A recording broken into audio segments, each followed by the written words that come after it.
കോൺഗ്രസ് നേതാവ് രാഹുൽ മാങ്കൂട്ടത്തിനെതിരായ ബലാത്സംഗ പരാതിക്കാരിയുടെ മൊഴിയുടെ കൂടുതൽ വിവരങ്ങൾ ഇപ്പോൾ പുറത്തു വരികയാണ്. അതിനകത്ത് പറയുന്ന ചില കാര്യങ്ങൾ, രാഹുലിനെ പരിചയപ്പെട്ടത് ആദ്യ വിവാഹം ഒഴിഞ്ഞ ശേഷമാണ് എന്ന് പറയുന്നുണ്ട്. അപ്പോൾ ഞാനൊരു വീഡിയോ കഴിഞ്ഞ ദിവസം ചെയ്തിരുന്നതിൽ വിവാഹിതയായ സ്ത്രീയാണ് ഇപ്പോൾ രാഹുലിനെതിരെ പരാതിയുമായി രംഗത്തെത്തിയിരിക്കുന്നത് എന്നൊരു വാർത്ത ചെയ്തിരുന്നു. അപ്പോൾ അതുമായിട്ട് ബന്ധപ്പെട്ട് നമുക്കിപ്പോൾ സ്ഥിരീകരിക്കാൻ കഴിയുന്നത് അവരുടെ മൊഴിയിൽ തന്നെ പറയുന്നുണ്ട് അവർ വിവാഹം കഴിഞ്ഞ സ്ത്രീയാണ് എന്ന്. അപ്പോൾ രാഹുലിനെ പരിചയപ്പെട്ടത് ആദ്യ വിവാഹം ഒഴിഞ്ഞതിന് ശേഷമാണ് എന്നും വിവാഹ ബന്ധം നീണ്ടു നിന്നത് 1 മാസം മാത്രമാണ് എന്നാണ് യുവതി അന്വേഷണ സംഘത്തിന് മൊഴി നൽകിയിരിക്കുന്നത്. അതായത് ആദ്യ വിവാഹം നടന്നത് 2024 ഓഗസ്റ്റ് മാസം 22-ന് ക്ഷേത്രത്തിൽ വെച്ചാണ് എന്നും വിവാഹം നിയമപരമായി രജിസ്റ്റർ ചെയ്തിട്ടില്ല എന്നും 4 ദിവസം മാത്രമാണ് ഇവർ തമ്മിൽ ഒരുമിച്ച് താമസിച്ചത്. അതായത് ആരെയോ ഒരാളെ വിവാഹം കഴിച്ചിരുന്നു ഈ പരാതിക്കാരി.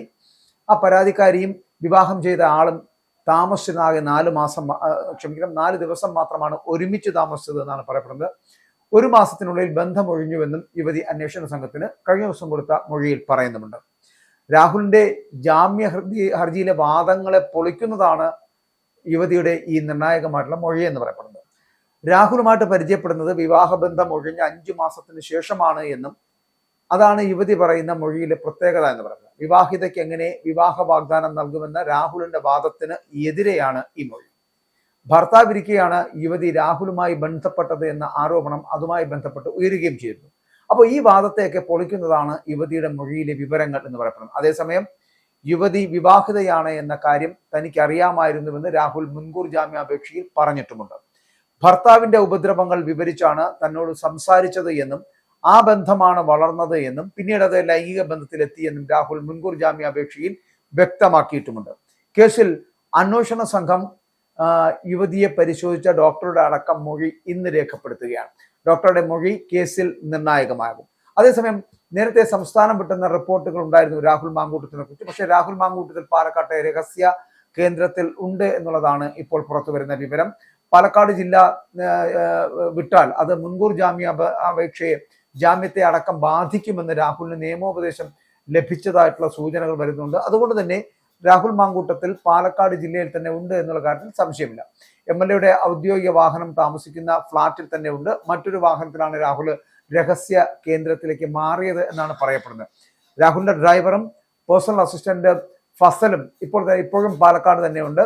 ഫസലിന്റെ ഫോൺ വ്യാഴാഴ്ച വൈകിട്ട് മുതൽ സ്വിച്ച് ഓഫ് ആയിരുന്നു. എന്നാൽ ഇന്ന് രാവിലെ മുതൽ ഫസലും ഡ്രൈവറും MLA ഓഫീസിൽ ഉണ്ട് താനും. ഇതില് ഈ ഒരു ഗൂഢാലോചന പരമ്പരയിലെ ഇങ്ങേയറ്റത്തെ ഒരു കണ്ണിയാണ് രാഹുൽ മാങ്കൂട്ടത്തിൽ എന്ന് പറയാം. ഈ ചെറുപ്പക്കാരൊക്കെ കോൺഗ്രസിൽ വളർന്നു വരുന്നത് CPM വളരെ ഭീതിയോടുകൂടി കാണുന്നു എന്ന് വേണമെങ്കിൽ ഇതുമായിട്ട് ബന്ധപ്പെട്ട് സംസാരിക്കുകയും സംശയിക്കുകയും ചെയ്യാം.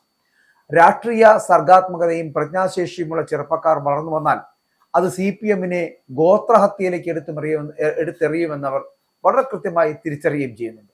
അപ്പോൾ ഇതിനകത്ത് എന്തുകൊണ്ടാണ് ഇത്തരത്തിലുള്ള ഒരു സ്ഥിതിവിശേഷം ഇപ്പോൾ ഉണ്ടായിരിക്കുന്നത് എന്നതാണ് ഞാൻ ഇതിലൂടെ പറയുന്നത്. അപ്പോൾ CPM വളരെ ഭയത്തോടു കൂടി നോക്കിക്കാണുന്ന ഒരു സംഭവമാണിത്.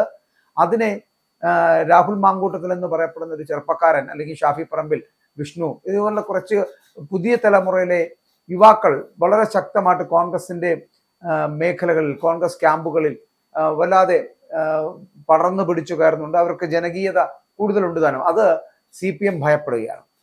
പക്ഷെ കഴിഞ്ഞ ദിവസം ഈ വീക്ഷണ മുഖപത്രം, കോൺഗ്രസിന്റെ ആ വീക്ഷണ മുഖപത്രം എഴുതിയത് ഇങ്ങനെയാണ്: പാപം ചെയ്യാത്തവർ കല്ലെറിയത്തെ എന്ന തലക്കെട്ടോടുകൂടി ഒരു മുഖപ്രസംഗമുണ്ടായിരുന്നു. അതിൽ രാഹുൽ മാങ്കൂട്ടത്തിൽ രാഷ്ട്രീയ ഗൂഢാലോചനയുടെ ഇരയാണ് എന്നാണ് കോൺഗ്രസ് മുഖപത്രം പറയുന്നത് പോലും.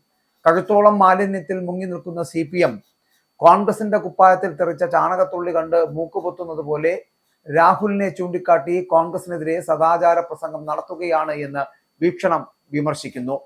തെരഞ്ഞെടുപ്പ് അടുക്കുമ്പോൾ CPM എതിരാളികൾക്കെതിരെ കൊണ്ടുവരുന്നതാണ് എപ്പോഴും ഈ വ്യാജ ലൈംഗിക ആരോപണങ്ങൾ. ഇതാണ് മുഖപ്രസംഗം ആരോപിക്കുന്നത്. 1996 സൂര്യനെല്ലി പീഡന കേസ് കോൺഗ്രസ് നേതാവിനെ ലക്ഷ്യം വെച്ചുള്ള CPIM ഗൂഢാലോചനയായിരുന്നു.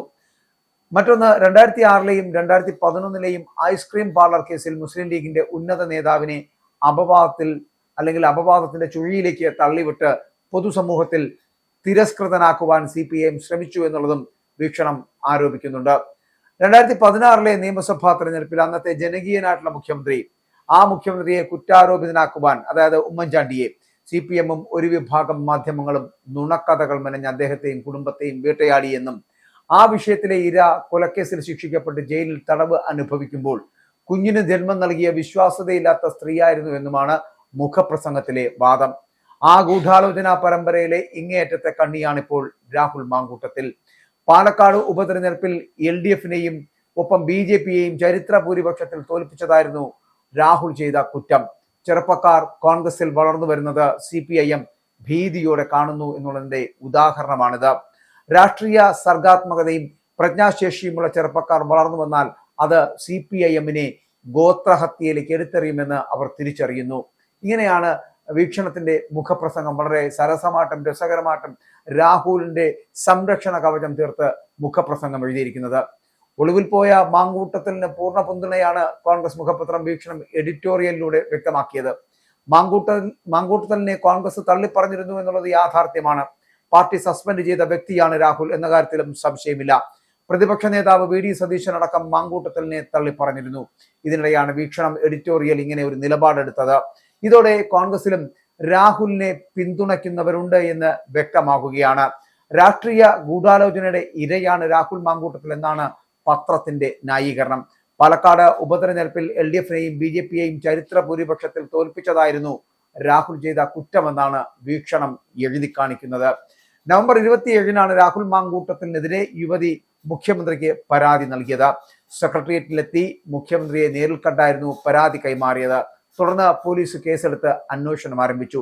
അതിന് പിന്നാലെ കുറ്റം ചെയ്തിട്ടില്ല എന്നുള്ള ബോധ്യമുള്ളിടത്തോളം അത്രത്തോളം കാലവും നിയമപരമായി തന്നെ പോരാടുമെന്നും നീതിന്യായ കോടതിയിലും ജനങ്ങളുടെ കോടതിയിലും എല്ലാം ബോധ്യപ്പെടുത്തുമെന്നും ഫേസ്ബുക്ക് പോസ്റ്റിൽ പോസ്റ്റ് ഇട്ടുകൊണ്ട്, അല്ലെങ്കിൽ ആ ഫേസ്ബുക്കിൽ ഒരു പോസ്റ്റ് ഇട്ട് രാഹുൽ ഒളിവ് പോവുകയും ചെയ്തിരുന്നു.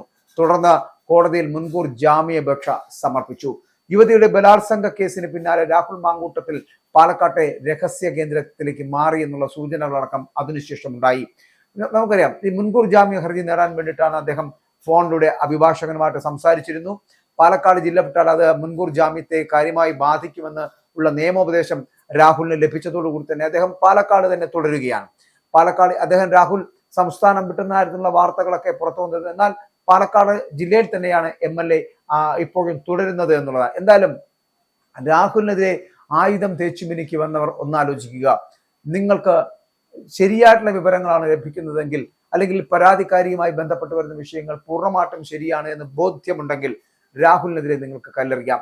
ഇല്ലെങ്കിൽ നിങ്ങൾ കല്ലെറിയുന്നത് നിങ്ങളോടൊപ്പമുള്ള ഒരാളെ തന്നെയാണ് എന്ന് മറക്കാതിരിക്കുക. അതായത് വീക്ഷണം പറഞ്ഞതുപോലെ പാപം ചെയ്തവർ കല്ലെറിയട്ടെ.